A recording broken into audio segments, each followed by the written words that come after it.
অধীর চৌধুরী আজকে সংসদে নেই, পার্লামেন্টে বক্তব্য দেওয়ার মতন অধীর চৌধুরী দরকার প্রয়োজন ছিল। আর এই বিষয় নিয়ে बीजेपी सांसद बिष्णुपुर सौमित्र फाकी बोलছে দেখুন। जो खड़े हैं, जो यहाँ पे एमपी आए हैं, अधीर चौधरी का क्या बोला? तृणमूल कांग्रेस ने उसको इलेक्शन करने नहीं दिया।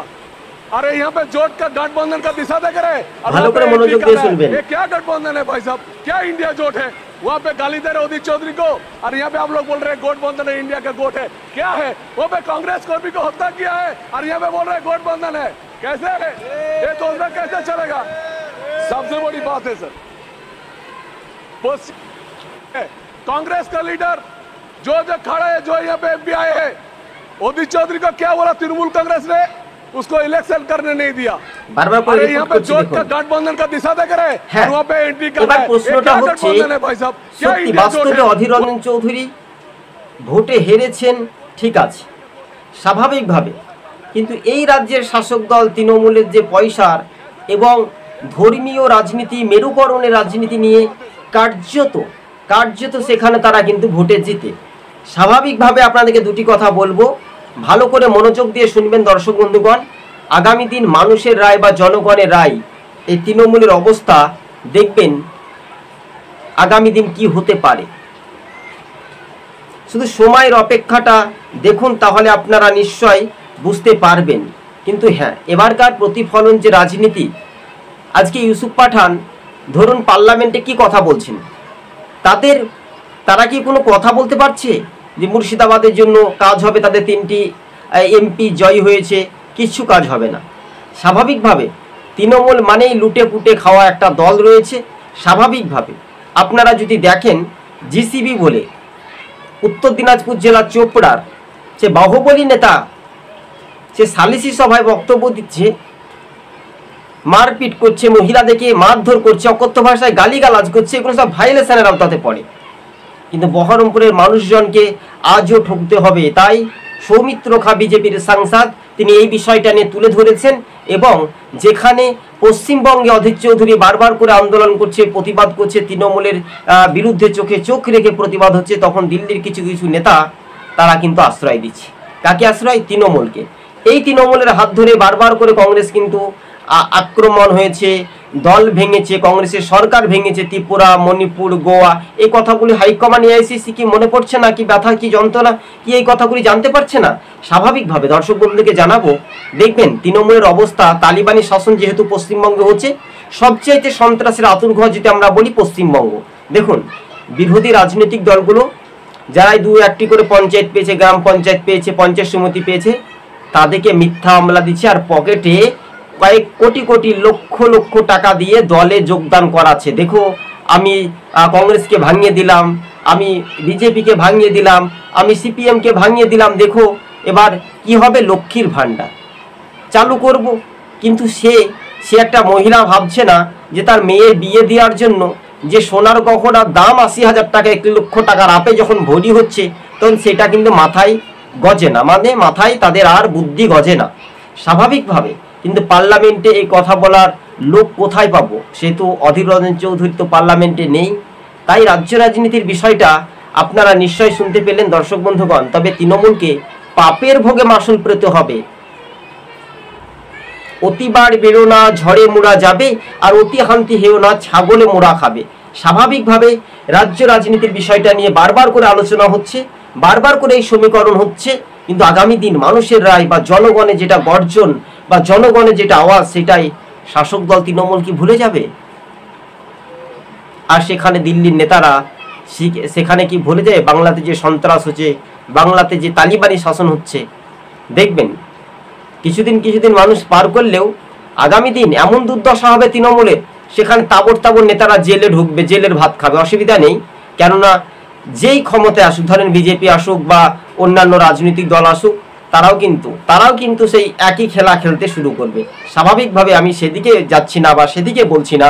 কেননা যখন তৃণমূল একটা পুলিশকে, একটা এসপিকে দিয়ে বলছে বিরোধী থেকে মিথ্যা মামলা, গাজার কেস দিয়ে দলে যোগদান করাতে হবে, একটা এমপিকে কাজ করতে দেব না যেহেতু বিরোধীরা জিতেছে বলে, সেহেতু সেই রাজনৈতিক সমীকরণটা ধাপে ধাপে 26-এর বিধানসভা নির্বাচন 2026-এ তখন দেখবেন তৃণমূল বুঝতে পেরেছে যখন তারা ক্ষমতায় হারবে, আর রাজনীতি কারো বাবার সম্পত্তি রাজনীতি নয়। আর তৃণমূলের জামানায় মানুষ যদি গ্রাম পঞ্চায়েতে একটা ভোটও যদি জিতে, তা সেই মানুষটিকে মিথ্যা মামলা দেবে, টাকা দেবে, মারপিট করবে।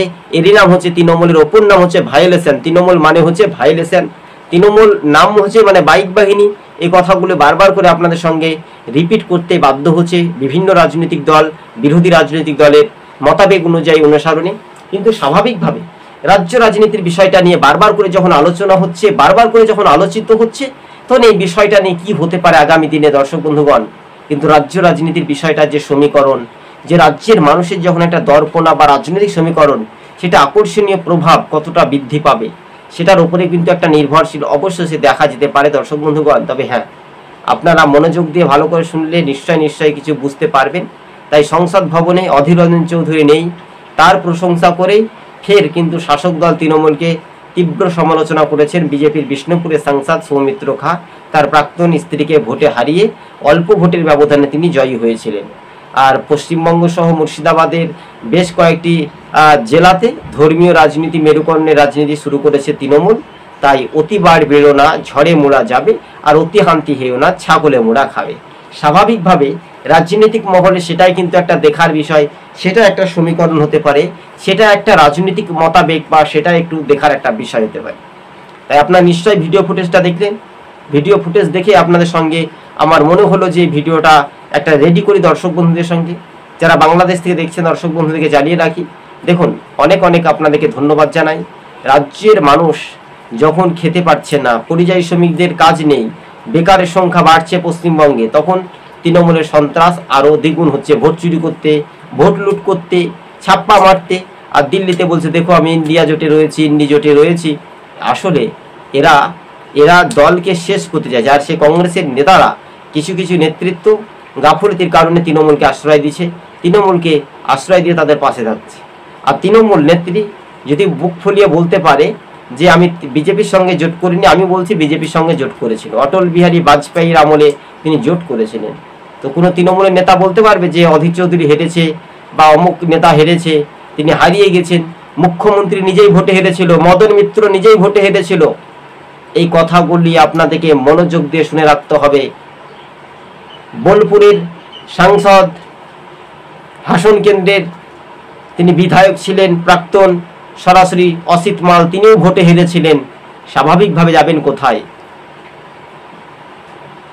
তাই কেঁচো কুটতে কেউটো বার হচ্ছে শাসক দল তৃণমূলে। দর্শক বন্ধুগণ, আপনারা দেখতে পাচ্ছেন আমাদের সবুজবঙ্গ নিউজে সরাসরি আমরা প্রতিবেদন তুলে ধরেছি, কিন্তু লাইভ অনুষ্ঠানের মধ্য দিয়ে খুব ধৈর্য সহকারে মনোযোগ দিয়ে আপনারা শুনে রাখবেন, তাহলে নিশ্চয় কিছু বুঝতে পারবেন।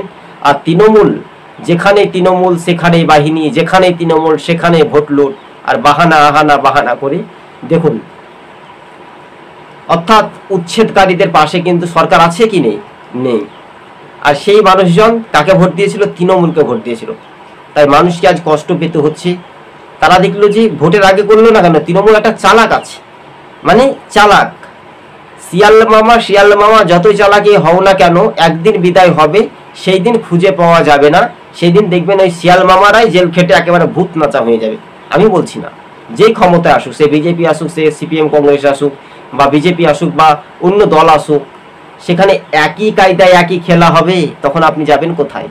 তাই দর্শক বন্ধুগণ, আজকে ছিল আমাদের এই পর্যন্ত প্রতিবেদন।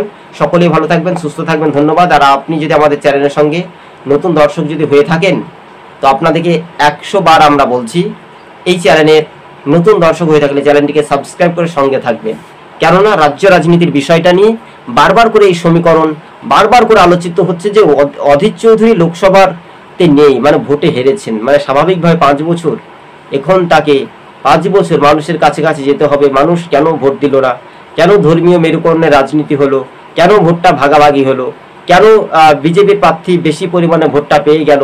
এটাও নিয়ে একটা আত্মবিশ্বাসী, আকর্ষণীয় দৃঢ়তা, মনোযোগ, মনোভাব সম্পূর্ণ, কতটা আকর্ষণীয়, কতটা বৃদ্ধি সম্পূর্ণ কিন্তু রূপে কিন্তু একটা দেখার একটা বিষয় দর্শক বন্ধুগণ। তবে রাজনৈতিক সমীকরণের মানচিত্র রূপরেখা হিসেবে আগামী দিন কতটা উজ্জীবিত হবে বা কতটা ফ্যাক্টর হবে, সেই ব্যাপারটাও নিয়ে কিন্তু রাজ্য রাজনীতি আলোচিত হচ্ছে। তাই অধীর চৌধুরী পাশে দাঁড়িয়ে ফের বিজেপি সাংসদ তৃণমূলকে নিশানা করে আজ অধীর চৌধুরী পার্লামেন্টে নেই, এই কথাটি তিনি উল্লেখ করেন।